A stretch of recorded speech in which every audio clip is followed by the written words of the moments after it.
Toy izao ndraiky avy nanteny zaraina zay omenantsika anio. Fomba vaovao ny fombanao olon'i Kristy. Re olon'i Kristy, olom-baovao ianao, ary efa hafa ny zavatra taloha.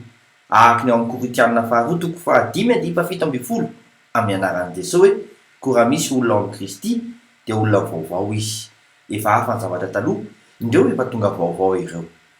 Mila manavao fisainana miala amin'ny fomba tany.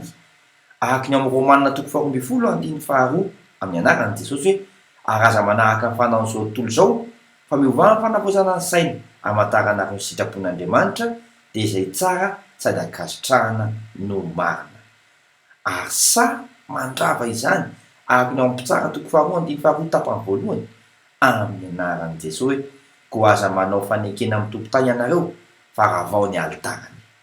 Sahia mandrava ny sakana tsy hiposahan'ny mazava eo amin'ny Jerosalema anao.